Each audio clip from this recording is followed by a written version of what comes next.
Nobody starts at the finish line. You have to start somewhere. In order for you to get to where you're going, to meet that destination, you can't think that you're going to get there instantly. Welcome to another episode of the Mrmindfulminute podcast, where we touch on different things, on different topics, on how we could go from a nothing place to a something place. In today's topic, we are touching on recrimination. And why are we touching on recrimination? Because we all do it in one way, shape, or form, one reason or another. And a lot of times we may tend to think that it's okay. I'm going to just say this to you. And here's the thing. A lot of people don't even realize that they're recriminating when they're actually doing it. Some people don't even know what the word recrimination even means. And so what does recrimination even mean? To actually throw back an accusation. So to give you an example of it is if I say, well, you doing X, Y, and Z about A, B, and C. And then you say, but you did that too. But you did that 2 weeks ago. That's recrimination at its simplest level. And again, why do we do it? We usually do it because we are defending ourselves. So obviously nobody likes to be attacked. Nobody likes to be accused. Nobody likes to really be challenged. And so what happens is our defense mechanism within ourselves kicks in, and we automatically say, well, I have to defend myself in some type of way. And usually the defense be attack the other person, attack them, something that I know about them. Let me attack them with that, or something that they did. Let me attack them with that, because I feel as though what they're saying to me is attacking me or challenging me. And I don't like it, because our bodies naturally want to be protected. Our bodies, our emotions, they naturally do not want to feel aggression. And so what happens is we'll automatically, and sometimes we don't realize we're doing it, we'll just automatically go into defense mode or block mode, where we're now attacking that other individual. And so it causes friction between the two people, because now the person that is trying to tell you something, no matter if they're coming from a genuine place, a good place, or bad, negative place, that's not what I'm talking about. Regardless of what the other person's place is and why they're saying it, what they may be saying could have a lot of validity to it. But because you feel as though you're being attacked, you're going to shut it down. Now, you could feel as though you're being attacked for a number of reasons. That could be because of the person, and you feel as though that they're attacking you. So you feel as though that because of the dynamic of your relationship, you have to defend yourself. It could be because of their demeanor. It could be because of how they're saying it to you. And so you're just not receiving it well. And so you're like, hold up, don't attack me. A lot of people tend to say, well, don't talk to me like that. And it's like, well, just step back for just a second and actually see what the person is saying, and ask yourself, is what they're saying true, or does it have some validity to it, or is it just facetious? And no matter what reason it is, there's no real excuse for us to recriminate. There's no real reason for us to really attack the other person. When somebody is saying something to us, if you don't agree with it or you don't like it, all you have to do is say, okay. Like legit, you could just be like, oh, okay. Like you don't have to agree. You don't have to disagree.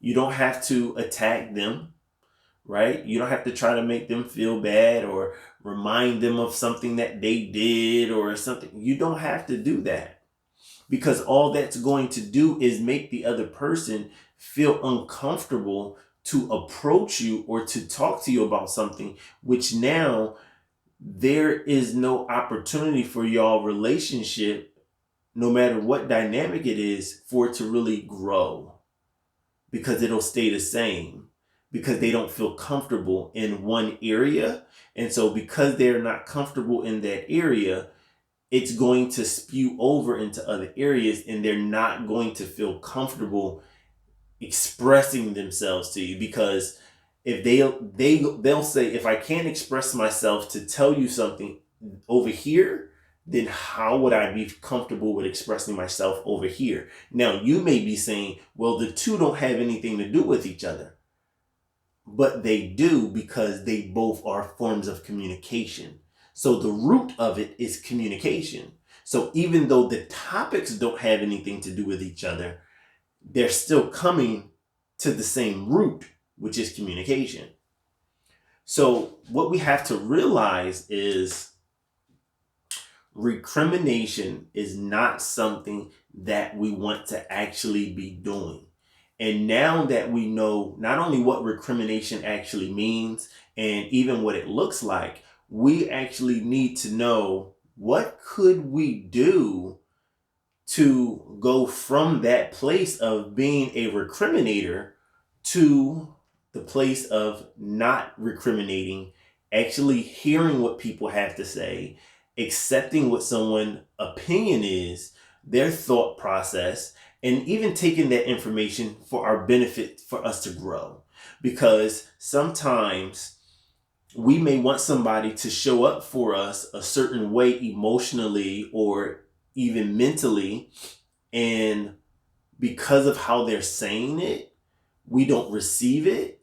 And so we feel as though that now they're not actually showing up for us that way. And so in reality, it could be that they are showing up for you, but you just can't see it because of their delivery. It happens. And, sometimes where we are emotionally really dictates how we receive information and from the people that we receive it from.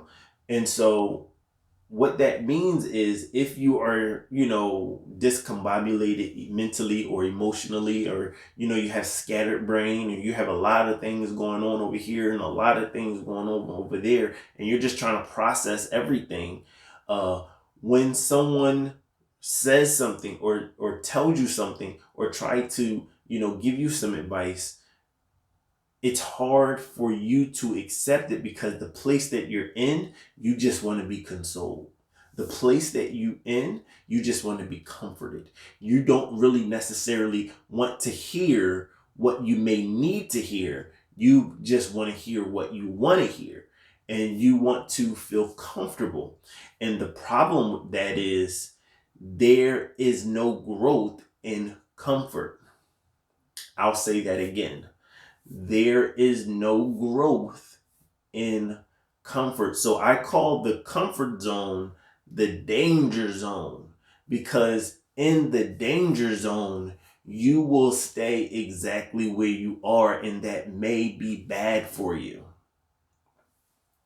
So we have to evaluate while we're doing this. And so what are some tangible ways how we can actually stop recriminating? One way we could stop recriminating easily is reflect on what the person is saying before we actually respond, before we actually start to say something. We can just let it sink in and then say, okay, is what they're saying true? Now, it takes some effort. It takes a little time to be able to conquer this and master this, because what you're conquering is your tongue. You're getting mastery of your tongue. and you're having the ability to not say everything that comes to your mouth when you are thinking it. And so what we have to start doing is really just sitting back and really reflecting on what is said to us, and not necessarily looking at the messenger or even looking at the delivery of the message, and just really think about, what is the message actually saying to me? Could this be some information that's very helpful and is going to actually help me get out of the place that I'm at emotionally or mentally maybe? Is it going to help me get to the next level? Is it actually something that I need? Because, or is this just something that is just comforting me? So, what's something else that we could do to stop recriminating? Number two, the second thing that we could easily do to stop recriminating is be quiet. Just be quiet. Just don't say anything. We've heard it time and time and time again. If you don't have something nice to say, don't say anything at all. But here's the thing with recrimination. It may even be the right thing that you're saying, but it is not the right time for you to say it. And what do I mean? So if someone is giving you some counsel, or they're giving you some advice or some insight on something, that is not necessarily the time for you to tell them about what they have been doing wrong or what they need to improve in, because that's not necessarily the topic of conversation. The topic of conversation is what they're saying to you and what they are addressing to you. Now, I'm not saying that if that's not already just an open conversation, if y'all are having an open conversation about X, Y, and Z, then by all means, you say your part, they say their part, you say your part, they say their part. But what I'm saying is, when you are getting something said to you, that is not your time to actually try to rebuff them or reprove them, or, well, since we are talking about how we can or what we need to be working on, let me tell you about you. No, that's not the time for it. The time for it is, because you're actually still listening to respond. And that's my third thing, right? To stop recriminating, start listening to understand and stop listening to respond. Because by you listening to respond solely, you are actually still in defense mode and you're not receiving information. You are actually questioning that person's motive. You are actually questioning their agenda and who they are. And, oh, well, are they challenging me, or why are they saying this to me? And, oh, well, what you trying to say about X, Y, and Z? What else are they saying? Like, you reading in between lines. And I'm not saying there's anything with reading in between lines, but what I am saying is that may not necessarily be the time for you to be doing it. That may just be the time for you to hear what they're saying and say, okay, this may be something that they're helping me to get to the next level with, because they're helping me to work on what I'm not strong at.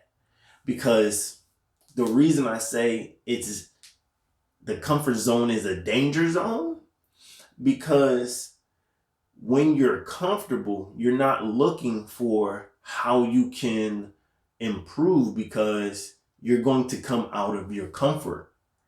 And so when we are in positions where someone actually is giving us information or telling us about something or telling us about ourselves or giving us some advice, it's challenging us to do opposite of what we're doing so we can do better. And so when we actually start doing that and we start focusing on what we're not good at, we start focusing on where we're weak at, and stop giving so much attention to what my great traits are. And, you're good at all 10 of these things over here, but the 10 things that you're good at over here does not supplement for the negative or weak things that you have over here. It doesn't work that way. And so, prime example, if you are financially well, right, your financial well being does not substitute for your emotional neglect. It doesn't. It doesn't make up for it, or, your physical absence. It doesn't make up for it.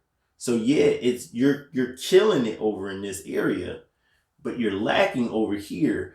And where you're lacking is going to at some point take away from the validity of what you're good at.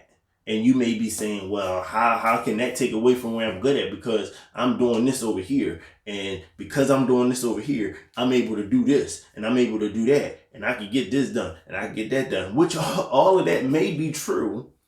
But on the flip side of that, it's still not everything that's over here that you're good at and you're able to do. It's not adding value to what your weakness is. And so you can have a prime example of a person that, say, works out. They may have these crazy diesel arms, but the diesel arms is not going to substitute for having a really big stomach. It's not going to substitute for having, extra small legs. It doesn't work that way. What you're good at is what you're good at, but that doesn't mean that you shouldn't try to enhance or improve your weaknesses.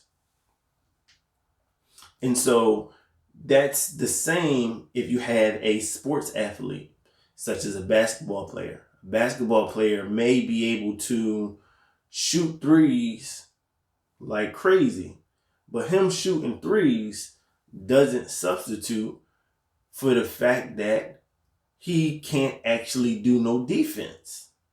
Yeah, it's great that he make a lot of threes, but all of those threes that he's making is being taken away from the fact that he doesn't know how to do defense. He's getting scored upon.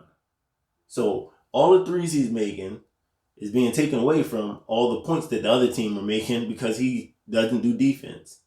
So we have to remember, in order for us to get to the next level, we have to stop looking at it as being attacked and stop recriminating and accept it and say, okay, maybe this is some information that I need to help me get to the next level, to help me step it up some. And it's going to actually help me to improve in who I am. So now that we have gotten a clear-cut understanding of not only what recrimination is, also a few steps on how we can actually stop recriminating, why we can stop recriminating that way. Now, I'm about to actually give you why you should actually stop looking at recrimination the way you're looking at it. And the reason that is because that is going to put you at a fixed place with no cap for you to actually improve. Like, it's going to literally cramp you in and box you into that place of no growth. It's going to cramp you and put you in to that place of no improvement. And so even something that is good can be good for a very, very long time, but at some point it will get stale and it will be no longer useful. And so once we start taking heed to that, once we start saying, okay, I've been at this point this long, how can I actually start improving? And people will actually start telling you that are in your circle. They'll start telling you certain things. People will actually start advising you about certain things like, hey, I know you've been doing this, that, and the third, or I see you've been having this problem. If you did this, or if you're in a relationship with somebody and they like, hey, we don't never do this, that, and the third, or I would like for you to do this a little bit more. Well, the moment that you start saying, well, you don't do that either. And you don't do this. And I would like for you to do this, that, and the third. Well, all you're doing is staying at the place that you're at by recriminating, because you're not receiving that information and you're not accepting it as an opportunity for you to actually get enhancement and to get growth within self. And so it's the same as if somebody that knew about finances was trying to actually tell you how to budget. And now when they start telling you how to budget, you start telling them, well, you need to start doing this. And well, you need to start doing that. Oh, okay. What you're saying may be true. Not denying it. But on the flip side of that token is what I'm saying to you could also be a fact. But you recriminating is you also, in a sense, denying it if you don't go back and reflect on that information. And so if you denying something that could have some validity to it, again, you're in the comfort zone, you're in the danger zone, and it's going to inhibit you from actually growing. So we got to remember that we have to stay away from recriminating. We have to stay away from attacking, because again, when we recriminate, when we attack people that way, it's going to pull them away. It's going to pull them apart, because they are not going to want to say anything to you now. They're not going to want to tell you something about yourself, because they're going to say, well, every time I tell you something, or this, that, and the third, you got this to say about me. You want to tell me about what I'm not doing when I'm telling you about what you're not doing. And there's nothing wrong with you telling somebody about what they're not doing. But the wrong time to do it is when they telling you what you're not doing. So we have to look at it that way. And we have to understand that this is what's going to help us get to the next level if we actually stop. Now it's time for my moment. Now I can remember my moment very vividly. I remember back in the day when I used to race cars and being a street racer. And I'm racing from one part of the city to another part of the city. And I'm on the highway and I make this turn. Now I just so happen to have other people in the car on this one particular time. And I never usually have people in the car with me. And I'm racing and I hit this turn. And when I hit the turn, I'm talking, I was doing about $120. And it was one of those turns where, you coming off the highway and you're getting, on like the off ramp. And I hit this turn at like $120, and that joker slid on two wheels. And I just kept my composure, held it down, came back over, jerked a little bit, took my foot off the gas, and kept it going. But I promise you, I was shook, right? I was so shook to the point that I said that is the end of me racing. Now, everybody in the car was like, yo, that was crazy, blase, blase. But in my mind, I'm thinking, man, had one wrong move would have happened, or we all possibly would have been dead in there or injured very badly. So it just made me say, man, I need to stop putting my life and the life of others at risk. And so that's my moment when I realized race car street driving was no longer a thing for me. So remember, you have greatness within you, and go be great. You're in control of how you feel. You're in control. You are the determining factor of your feelings. No one else can control how you feel. Remember, you're in control of how you feel. So control your feelings.